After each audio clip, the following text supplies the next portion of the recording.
여리고 사건에 대해서는 우리 성도님들께서 잘 알고 계시리라 이렇게 생각이 듭니다. 그리고 어떤 새로운 교훈을 위해서 우리가 또 이 본문을 보게 되는 것도 아닌 줄 압니다. 먼저 여쭙는 것은 여리고 사건이 지금부터 약 몇 년 전 사건이 되겠습니까?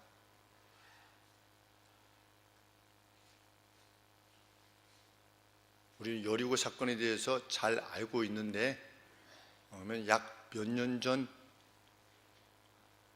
모세가 출애굽했을 때 그때가 약 몇 년 전이라고 그랬죠? 주전 1400년 전, 그렇죠? 그러니까 모세 이후니까 한 주전 1300년 정도 되겠죠, 그렇죠? 그러면 지금부터 약 3300년 전의 내용이 되겠습니다.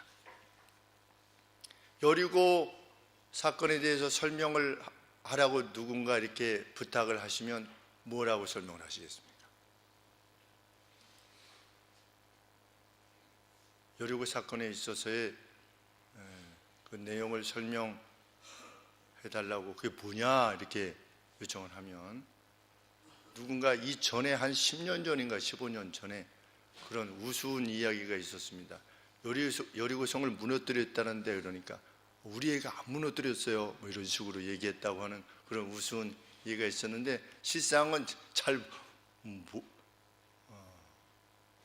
허구같이 여겨진다는 표현이기도 하고 참 놀라운 일이다 라고 하는 것에 대한 반증이기도 하는데 여리고 사건 생각하면 7번 돌고 나서 소리를 질렀더니 성이 무너졌다 이거지요, 그렇죠?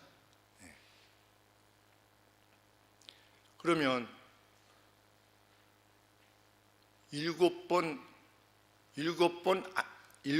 돌질 않았다든지 아니면 소리를 지르지 않았다든지 그러면 여리고성은 안 무너지는 겁니까? 좀 엉뚱한 질문으로 이렇게 보이기도 합니다. 순종했더니 여리고성이 무너진 겁니까? 여리고성은 무너질 운명이었습니까? 어떻습니까? 네, 순종해서 여리고성이 무너졌다.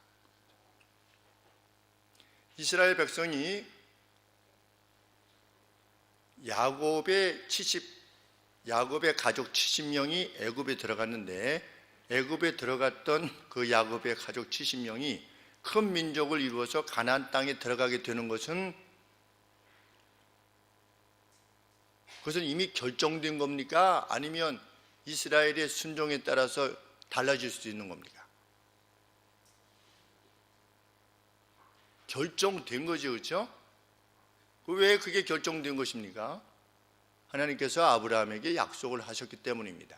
아브라함에게 무엇을 약속하셨냐면 네 자손이 어떻게 될 거다. 이방이 계게 되어서 이따가 가나안 땅으로 들어가게 될 거다. 네 후손 중에 누가 올 거다. 세상을 복되게 할 씨가 올 것이다. 그러면 하나님께서 아브라함에 대해서 그 후손들이 가나안 땅에 들어갈 것과 그 가운데 메시아가 오실 것과 그 메시아를 통해서 온 세상이 복을 받게 될 것이 누구의 목적이라는 것입니까? 하나님의 역사에 대한 목적이라는 것이죠, 그렇죠? 그래서 이스라엘이 순종하든 순종하지 않든 어떻게 되는 겁니까? 이스라엘은 가나안 땅으로 들어가게 되어 있는 겁니다, 그렇죠? 그래서 하나님께서 그렇게 이끌어내셨는데 이스라엘이 순종하지 않았습니다. 그래서 어떻게 됐습니까? 광야에서 40년간을 하나님이 훈련시키셨습니다. 그리고 못 들어간다라고 말했던 이들은 광야에서 다 쓰러져 갔습니다. 그리고 나서 하나님은 여전히 가나안 땅으로 들어가게 하시려는 하나님의 계획을 이루셨습니다. 그래서 가나안 땅에 들어가게 되는 거지요. 이제 요단 동편은 다 정복이 됐고 요단 강을 건너서 요단 서편으로 진입을 할 때 첫 성이 여리고성입니다.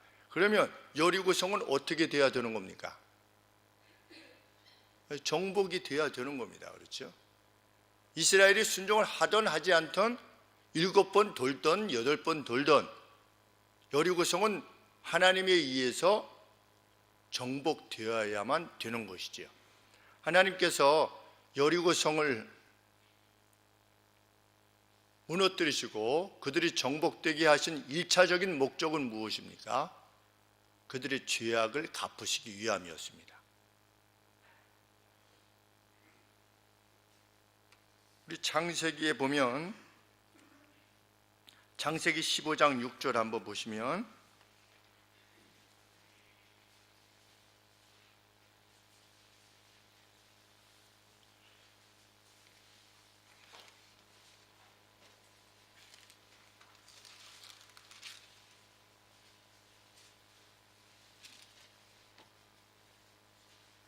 (15장 16절에) 아브라함에게 하나님께서 약 주전 약 2000년 전에 나타나셔서 이렇게 말씀하셨습니다. 내 자손은 4대 만에 이 땅으로 돌아오리니 어디로?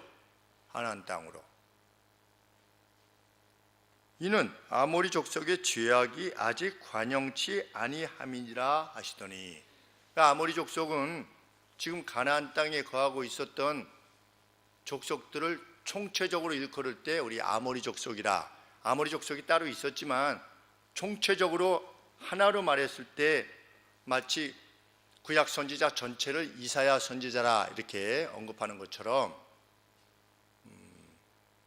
아모리 족속을 가나안 족속의 어떤 그 대표적인 족속으로 칭하는데, 아브라함이 주전 2000년이면 여호수아는 주전 한 1300년 정도 되니까 700년 정도 공백이 있음에도 불구하고 하나님께서 뭐라고 말씀하시냐면 아브라함에게 지금 가나안에 살고 있는 아모리 족속이 어떻다?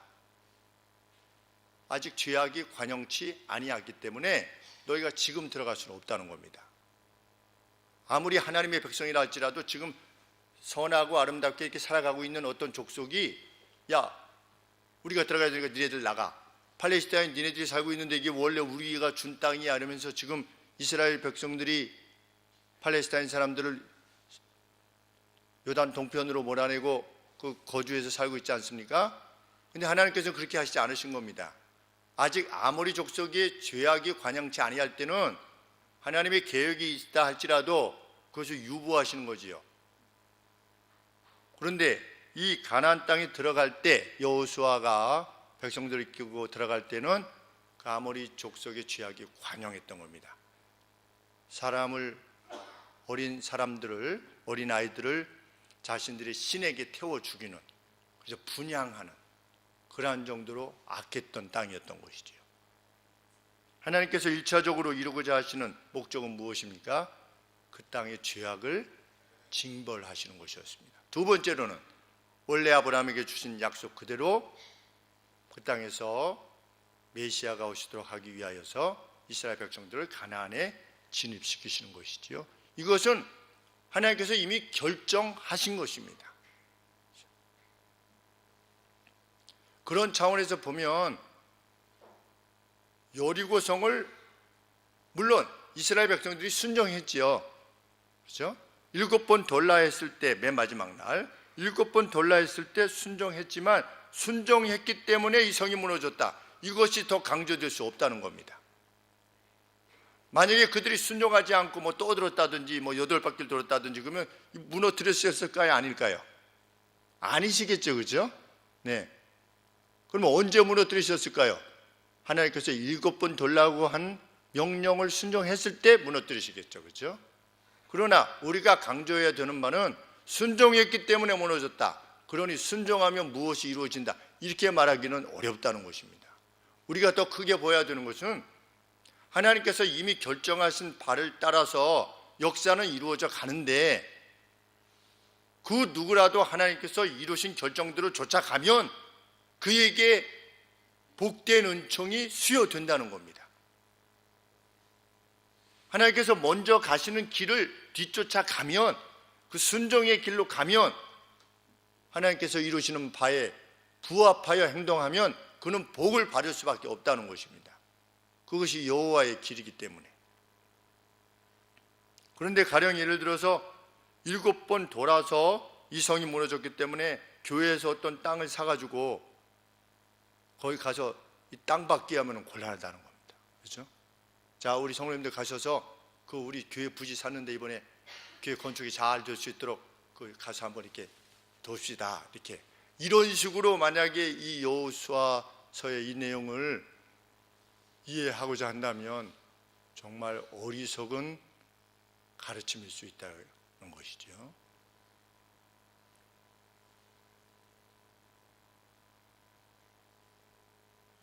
여리고성 사건이 우리에게 밝게 말씀하시고자 하는 것은 하나님은 하나님의 길을 가신다는 겁니다. 우리 보고 따라가라는 겁니다. 두려워하지 말고. 여리고성 사건이 있기 전에 우리는 3장의 내용을 보면 이 여리고성 사건과 관련되어진 여러 가지의 사건의 내용들을 보게 됩니다. 이들은 요단 동편에 시딤 골짜기에 머물러 있었는데 하나님께서 여호수아를 통해서 명령을 하십니다.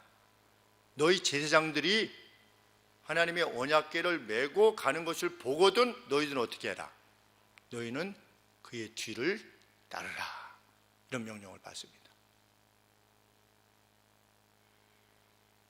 하나님께서 먼저 행하시니 하나님의 언약궤는 뭘 말하는 것입니까?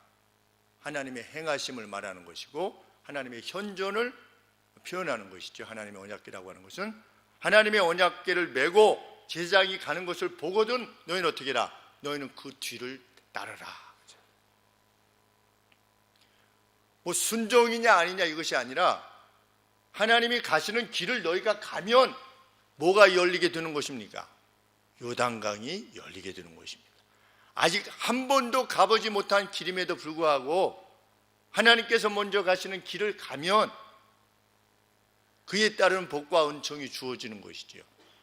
그 기적과 체험이 이루어지는 것이라는 겁니다. 그것이 성경이 가르치는 바입니다. 법궤가 먼저 행했습니다.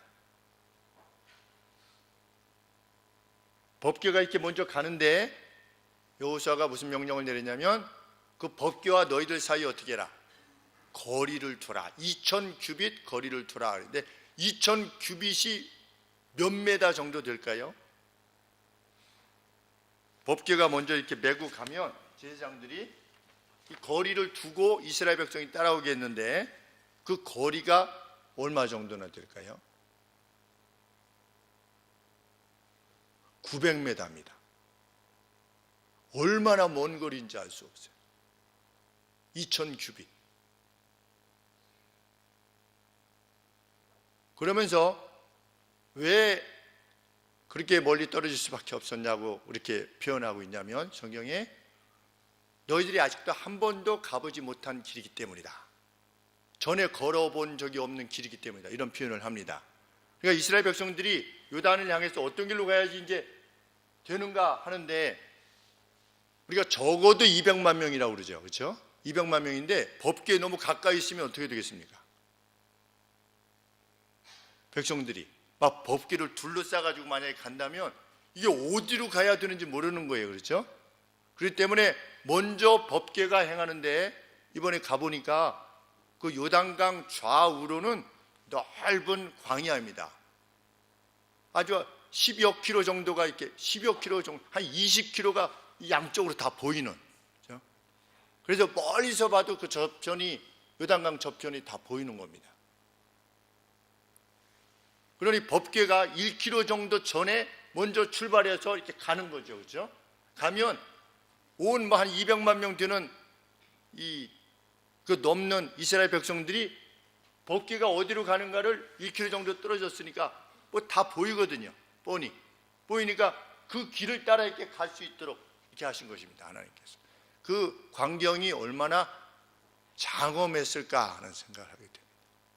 제사장들이 어깨에 메고 법궤가 먼저 가고 그 뒤에 백성들이 그 뒤를 이렇게 따르는 그 장면을 생각해 볼 때 내가 먼저 행하니 너희는 어떻게 해라? 너희는 나의 뒤를 따르라.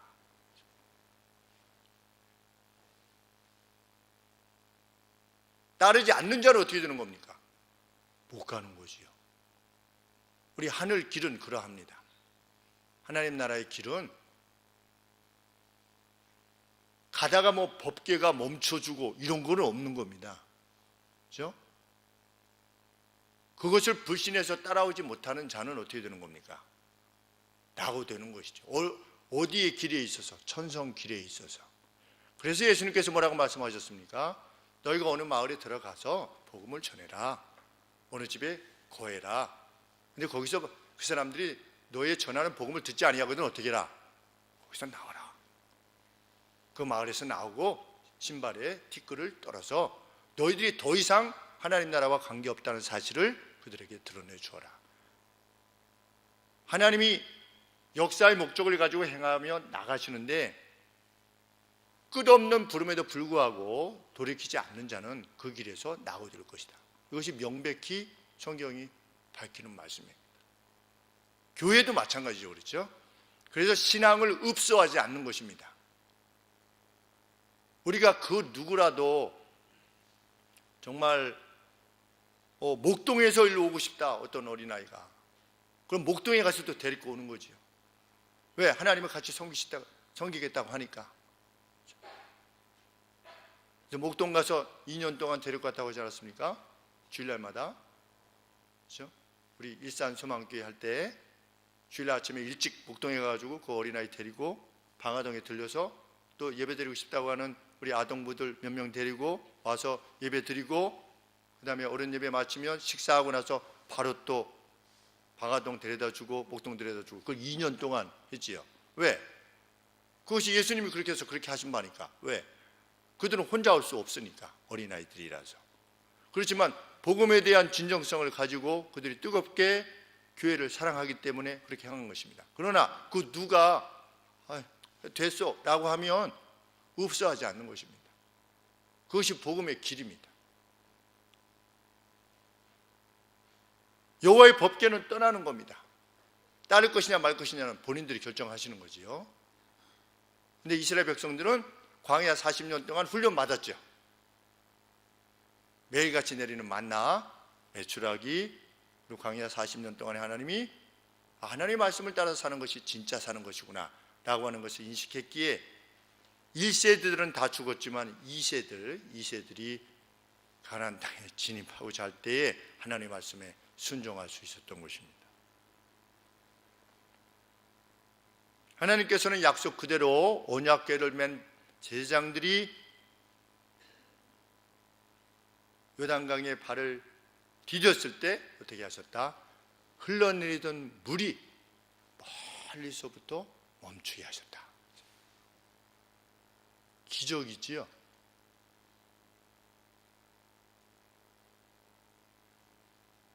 따르는 자들은 그 기적을 맛보는 것입니다. 진실로.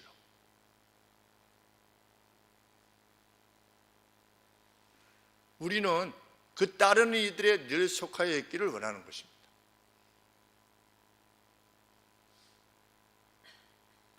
그 길은 보기에 광야의 길 같아 보이고 흘러내리는 물과 같은 그런 위험이 도사리고 있는 것처럼 말도 안 되는 명령과 같이 보이지만 하나님께서 가라고 하시면 가는 것입니다. 그것이 우리 믿음의 길입니다. 그리고 생명을 요구하시면 생명까지도 드리는 것입니다. 제가 어제 신방 가서 말씀드린 바와 같이 90여 세 되신 어떤 권사님, 목사님 어머니께서 병상에서 너무나 고통스러울 때 자녀들이 어머니 혹시 돌아가시고 싶은 생각은 안 드세요? 혹시 그냥 아내가 스스로 죽었으면 좋겠다는 생각까지 들지 않으세요? 그랬더니 그 어머니께서 나는 그런 생각 전혀 안 한다. 왜요? 나는 하나님의 딸이니까. 90여 세 되시는 어머니께서 이렇게 말씀하셨다고 하는 내용 말씀하시면서 그 어머니가 그 병상에서 찬양하는 소리를 이렇게 영상으로 찍어서 이렇게 보여주시는데 이가 다 빠지시고 정말 그냥 벽에는 송장과 다를 바가 없어요. 송장 정말 그 표정, 그 어떤 뭐 얼굴의 내용이나 이런 것들이 그런데도 찬양을 하는데 찬양을 하시는데 예수 사랑하시면 이렇게 하는데 정말 마음에 감동이 있었습니다. 나를 따르라, 언약궤를 맨 제사장을 따르라 라고 했을 때 따랐던 이스라엘 백성들처럼 그 어머니께서도 90여 세를 그렇게 따라오신 거죠. 그렇죠?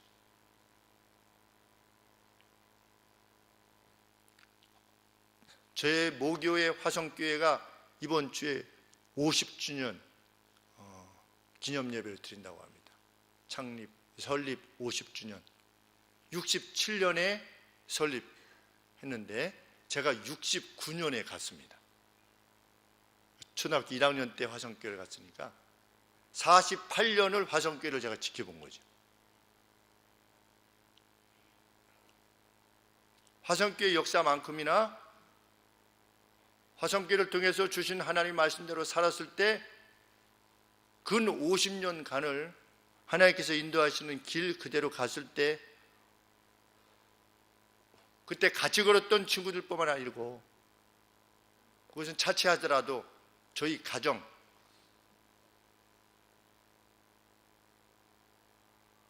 만으로도 하나님께서 하나님의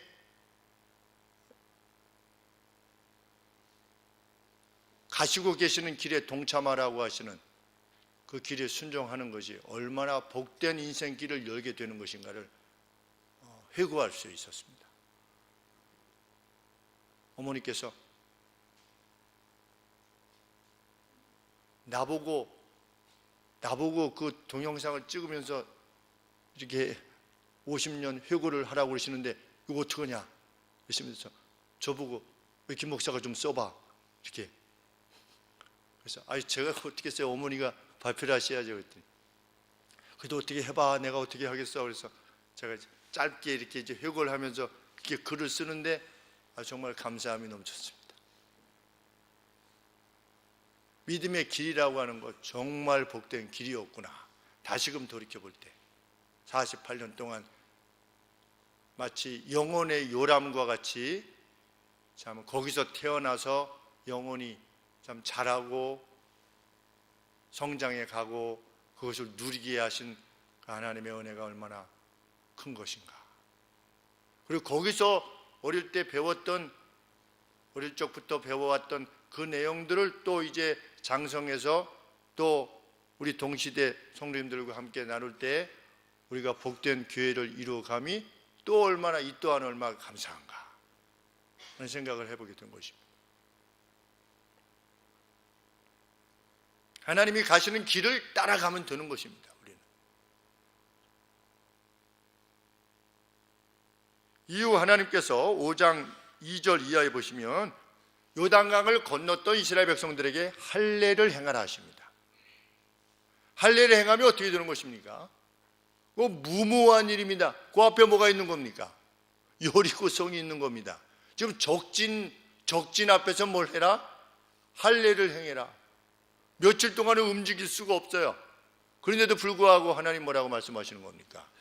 너희들 광야에서 할례를 행하지 못한 자들은 이제 가나안 땅에 들어왔으니 어떻게 해라? 할례를 행하라. 네가 볼 거는, 너희들이 볼 거는 여리고성이 아니고 그들의 성곽이나 그들 안에 사는 안악 자손들이 아니고 나라는 거지요. 너희들이 정말 관심해야 되는 것은 나와의 관계라는 거지요. 오늘의 버전으로 말씀을 드리면 우리가 세상을 살아갈 때 우리 앞에 정말 여리고성과 같은 안악자손 같은 거대한 문제가 있을 때 거기에 집착하는 것이 아니라 하나님 앞에서 나의 성결, 할례죠, 그렇죠? 죄를 내 몸에서 끊어낸다고 하는 표의 그 할례, 그것이 정말 하나님의 사람들에게 요구되어지는 것이라는 것이죠. 이스라엘 백성들은 또 순종했습니다. 왜? 자신들을 통해서 이스라엘 가나안 땅을 정복하게 하시는 것이 하나님의 목적이고 계획이시니까 거기에 순종하는 것이죠. 이제 하나님께서는 여리고성을 향해서 나아가게 하시고 그 여리고성을 돌게 하신 그 진영의 배치를 통해서 실은 그들이 도는 것이 아니라 하나님이 돌고 계시다고 하는 사실을 그들에게 보여주시기를 원하십니다. 제일 앞에 누가 행했습니까? 무장한 군인들이 행했습니다. 아마도 그 무장한 군인들은 이미 요단 동편에 땅을 차지하였던 2개 반지파, 그렇죠? 므낫세 반지파, 그리고 루벤 지파, 갓 지파, 이 무장한 이들이 앞장서고 그 다음에 누가 섰습니까? 자, 여리고에 대해서는 우리가 눈을 감아도 다 떠올리지 않습니까? 여리고. 그 다음에 누가 섰지요? 무장한 군인들 다음에 양강나팔을 지닌 제사장들. 그러면 나팔은 무엇을 의미한다고 그랬습니까? 여호와의 임재. 그렇죠? 우리가 시내산에서 십계명을 받으려고 했을 때 하늘에서 나팔 소리가 나죠. 그렇죠? 여호와의 임재를 표현하는, 또는 하나님 우리를 도우소서라고 하는 호소의 내용으로 나팔을 부는 제사장들. 자, 무장한 군인들, 나팔 부는 제사장들. 그 다음에 뭐가 있는 겁니까? 언약궤가 있는 거죠. 그 다음에 무장한 군인들, 그 다음에 백성들. 그러면 제일 가운데 누가 있는 겁니까? 언약궤가 있는 것입니다. 실로 무엇이 돈 겁니까? 이스라엘 백성들이 돈 게 아니고 실은 누가 도신 거예요? 하나님께서 그 성을 도신 거예요. 그래서 성경은 여호와의 언약궤가 돌았다 이렇게 표현하는 겁니다. 성경은 이스라엘 백성이 돌았다 이렇게 표현하지 않고 여호와의 언약궤가 돌았다, 그 성을 돌았다. 그 진영의 배치를 통해서 볼 때 우리 이전에 임금님 행차, 그 행렬을 생각해 보게 되면 됩니다. 제일 앞에 무슨 그 병사들이 서고, 그 다음에 취약대들이 이렇게 서고, 그 다음에 임금 서고, 그 다음에 무장한 군인들 서고, 그 다음에 백성들 서고, 그렇죠? 그 중심에는 임금이 있는 거지요. 그 중심에 언약궤 하나님이 계신 겁니다. 이스라엘 백성들도 그것을 인식했고 여리고성 안에서 그것을 지켜보았던 그들도 그것을 인식했겠죠. 여호와라고 하는 신, 그 신이 자신들의 주변을 돌게 하는. 그런데 하나님께서는 그들이 그렇게 돌 때 아무도 성문을 열고 나와서 그들을 공격하지 못하도록 하셨습니다. 하나님이 허락하신 두려움 때문이지요. 성경에 얘기하면.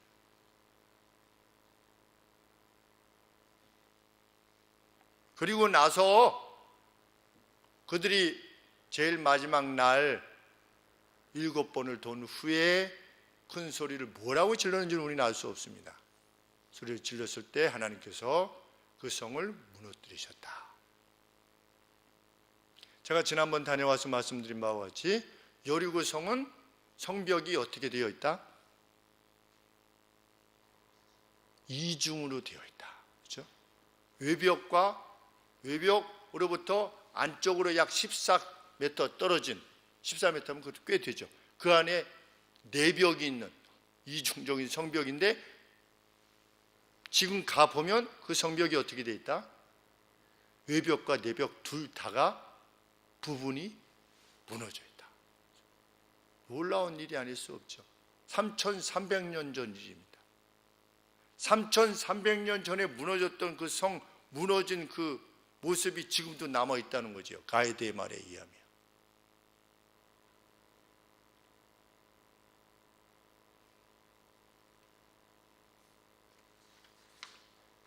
우리는 성경이 우아할 수 없음을 압니다. 정말 그대로 믿어야 되는 거죠. 하나님께서는 오늘 본문의 말씀처럼 19절에 18절에 너희는 바칠 물건을 스스로 삼가라. 여기 바칠 물건이라고 하는 것은 뭐냐면 벤입니다. 벤.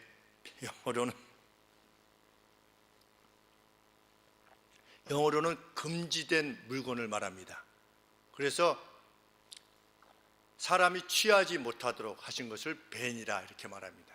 그러니까 바칠 물건이란 표현보다 그 개인이, 어느 개인이 취하지 못하도록 금지된 것, 그것을 오늘 표현에는 바칠 물건이라 이렇게 표현했는데, 18절 말씀에 너희는 바칠 물건을, 금한 물건을 스스로 삼가라. 너희가 그것을 금한 후에 그 금한 어느 것이든지 취하면 이스라엘 진으로 바침이 되어 대신 이스라엘이 바치게 되어 화를 당하게 할까 두려워하노라.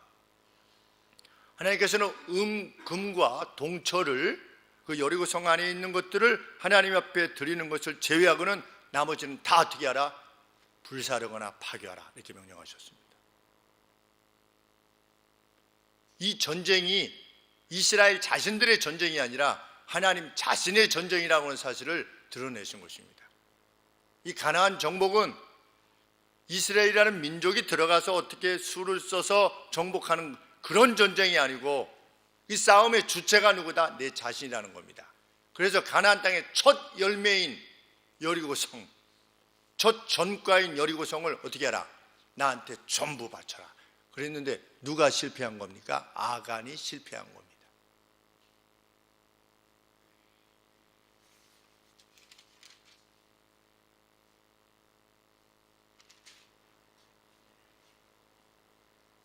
우리는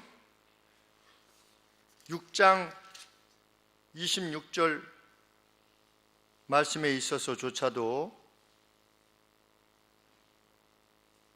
이 6장의 여리고성의 내용이 순종해라, 순종하지 말라, 이런 차원의 말씀이 아니라, 하나님은 역사에 있어서 하나님의 거룩한 싸움을 행하고 계시며 승리하고 계시다고 하는 사실을 알게 됩니다. 26절에 보시면 성이 무너진 뒤에, 다 다투가 끝난 뒤에 여호수아가 그때 맹세로 무리를 경계하여 가로되 이 여리고성을 누구든지 일어나서 다시금 재건하려는 자는 여호와 앞에서 저주를 받을 것이라. 왜? 이게 여호와의 싸움이니까. 그 기초를 쌓을 때 장자를 잃을 것이요 문을 세울 때 둘째를 잃게 될 것이다. 이렇게 저주로 선언하셔서 하나님께서 무너뜨린 성을 누구도 다시 재건하지 못하도록 하게 하셨습니다. 그런데 우리 열왕기상 16장 34절에 보시면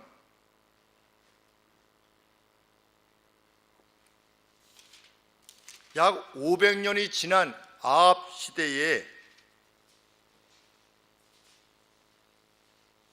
이 같은 하나님의 말씀에 도전하여서 여리고성을 다시 세우려고 하는 자가 있었습니다.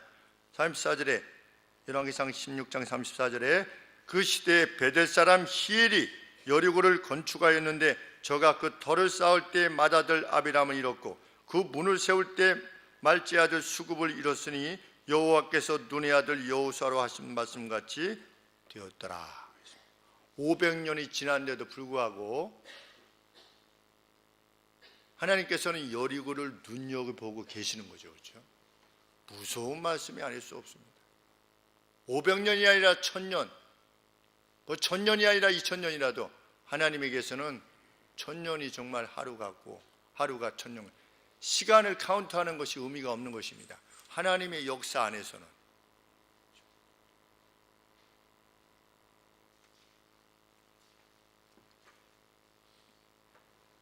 그것이 하나님의 현재하시는 능력이고 모든 역사의 현재 가운데서 임하시는 하나님의 능력이다 라고 하는 사실을 인식하라는 것입니다.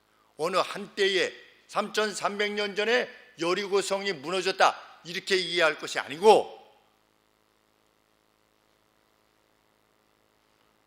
하나님은 그때도 그러하셨고 초기의 역사를 이루어 가셨고 하나님의 약속대로 2000년 전에 그 가운데 메시아를 보내셨고 그 이후에도 하나님이 약속하신 바대로 하나님의 나라를 지금도 이루어가고 계시다. 그 누구라도 하나님께서 그 역사에 대해서 목적을 가지고 계시고 나아갈 때, 마치 법궤가 나아갈 때 그것을 뒤따랐던 이들이 요단강을 건너는 체험을 하게 된 것처럼 오늘도 그 역사하시는 하나님의 선하신 의도와 계획을 쫓아 행하는 자는 그것을 체험하게 될 것이다. 그것이 하나님의 약속이죠.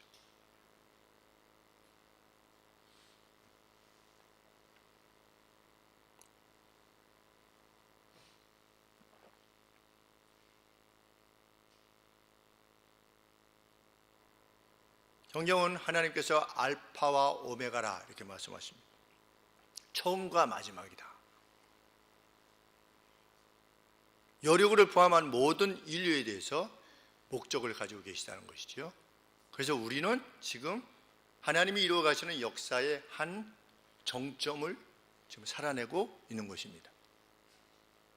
지금도 하나님은 하나님의 역사의 청사진을 가시고 이끌어 가고 계시는 중이지요.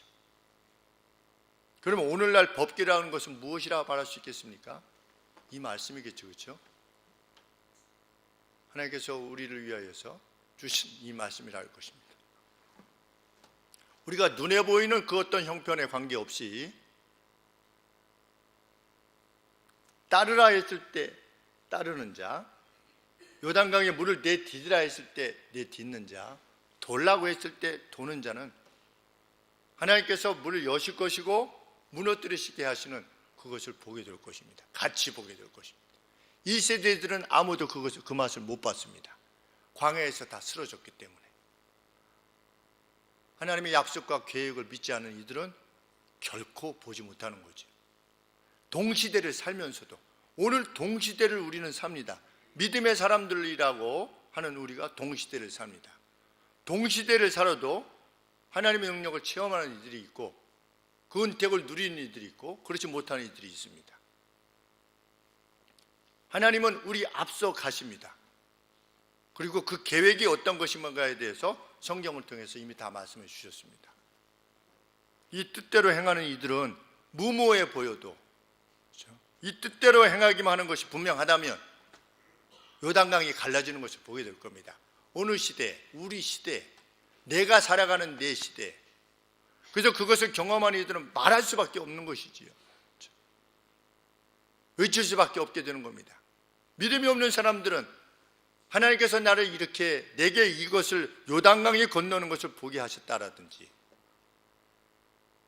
여리고성이 무너지는 것을 내가 봤다라고 했을 때 믿음이 없는 이들은 따르지 않으려고 하는 이들은 말도 안 된다라고 말할 겁니다. 여전히 지금도 믿음으로 우리가 이 여리고성의 사건을 받아들이는 우리와 달리 그 말도 안 되는 내용을 가지고 누구를 설득하려고 그래 라고 하는 이들이 있는 것과 마찬가지로 그래서 심지어 예수님을 믿는 사람들 가운데서도 이것을 비신화화시키려고 하는 자들이 있지요. 그렇죠? 그래서 뭐 그때 그 바닥이 좀 이렇게 뭐 연약 집안이라서 뭐 무너질 수가 있다는 둥 예수님께서 갈릴리 지역을 잘 아셨기 때문에 얕은 데 가서 서 계셨는데 제자들이 잘못 알아가지고 무리를 걷는 것처럼 보였다는 등 예수님이 십자가에 부활하신 것이 아닌데 그 정신이 부활한 건데 실제로 몸이 부활한 것처럼 신화화시켰다는 등 이것이 뭡니까? 이게 자유주의 신학자들입니다. 하나님께서는 오늘을 사는 우리들에게도 분명 우리들이 60, 80, 100살까지 사시게 될 때 적어도 몇 번 정도는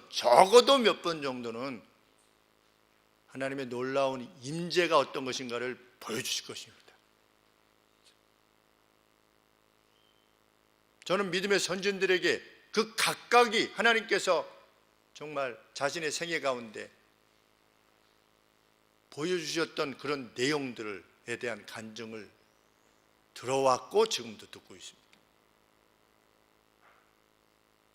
우리들 가운데는 과거에 그렇게 요단강을 건너는 것 같은 기적을 맛본 성도님들도 이미 계실 것입니다. 그것이 서로 나누어지게 될 수 있게 되길 저는 원합니다. 이 성경의 여리고 사건이 나누어지는 것처럼 여러분들이 하나님의 방식을 쫓아서 갔을 때 하나님께서 행하셨던 바를 서로 나눌 수 있게 되길 원합니다. 그리고 우리는 앞으로도 나누게 될 것입니다. 어떻게 될 때? 우리가 이 말씀에 의지하여 흔들림 없이 나아가게 될 때, 정말 100% 의지하고 나아가게 될 때, 원수 앞에서 할례를 행하라고 한 그 말씀에 순종할 때 베푸시는 하나님의 능력이 어떤 것인가 더 확실하게 체험하게 될 것입니다. 그것이 때로는 병이 이적적으로 낫게 되는 것일 수도 있고 생업이 온전하게 회복되는 것일 수도 있고, 절대로 믿음을 지니지 않을 것 같은 우리의 친족들이, 우리 부모님들이, 아니면 형제들이 믿음을 갖게 되는 놀라운 일들이 일어나게 될 것입니다. 교회는 그 하나님의 능력이 함께하고 있는 거룩한 공예입니다. 그 능력이 체험되게 되는 그 기쁨이 늘 우리 안에 확인되어지는 거룩한 교회가 되기를 소원합니다. 기도하겠습니다. 거룩하신 하나님 아버지, 우리 인생을 미련하여서 주께서 걸으라고 해도 그 발걸음을 내딛기가 매우 어려워하는 참 부족한 저희들입니다. 그럼에도 불구하고 하나님, 성령께서 우리의 마음을 감동해 주셔서 오늘 이 길을 걷게 하셨고, 많이 더 성장케 해 주셨고, 그 길 가운데 허락하시는 하나님의 그 은혜가 무엇인가를 체험케 해 오셨습니다. 하나님은 지금도 일하시고 계심을 저희들은 믿습니다. 그 일하시는 방식이 어떤 것인가에 대해서 말씀을 통해서 하나님은 분명히 드러내 주셨습니다. 하나님, 주님이 먼저 가신 그 길을 저희들도 함께 갈 수 있도록 도와주시옵소서. 더 이상 해함도 없고 상함도 없는 그 나라가 될 것이라고 말씀하신 아버지, 하나님의 거룩한 백성됨이 어떠한 것인가를 말씀을 통하여 누누이 가르쳐 주셨사오니 그 말씀의 순종함을 통해서 밝은 눈으로 하나님이 행하시는 역사의 행하심을 보게 하여 주시옵소서. 그리고 더 이상 결코 잊을 수 없는 그러한 체험으로 하나님의 행하심을 체험하게 되는 역사가 저희 교회 가운데 넘치게 하여 주시기를 간절히 소원합니다. 그것이 우리 개인의 즐거움이나 우리 개인의 개개인만의 유익이 아니라 하나님께서 믿음의 공동체로 세우신 거룩한 교회의 유익을 위하여 그것이 사용되어지기까지 하나님 깊이 체험되게 되는 놀라운 일로 함께하여 주옵소서. 하나님, 우리 문자매님 아버님의 발을 낫게 해주셔서 감사합니다. 그리고 이제 교회에 또 이렇게 함께 발을 디디게 해주셔서 진실로 감사드립니다. 그 심령을 열어주셔서 뜨겁게 하나님을 만날 수 있도록 은혜를 베풀어 주시옵소서. 하나님, 우리 박근 권사님 동생을 주께서 기억하여 주시고 무사히 폐 수술을 잘 마치고 회복 가운데 있사오니 하나님,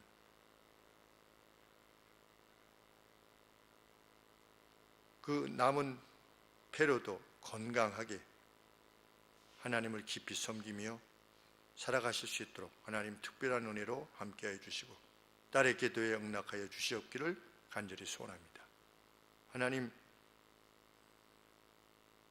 오랜 동안 수학을 해왔고 또 대학을 준비하고 있는 우리 하연이, 또 시진이, 우리 주의 주님께서 기억하여 주시옵시고 하나님의 은혜 가운데 하나님 주시는 열매들을 아름답게 받을 수 있도록 도와주시옵소서. 우리 모두 함께 하나님의 행하시는 놀라운 은혜, 그 선물로 인하여 감사와 영광을 이전과 같이 함께 돌릴 수 있도록 하나님 도와주시고 마지막 순간까지 하나님 앞에 간절히 엎드리는 귀한 딸들이 될 수 있도록 도와주시옵소서. 예수 그리스도의 이름으로 기도합니다. 아멘.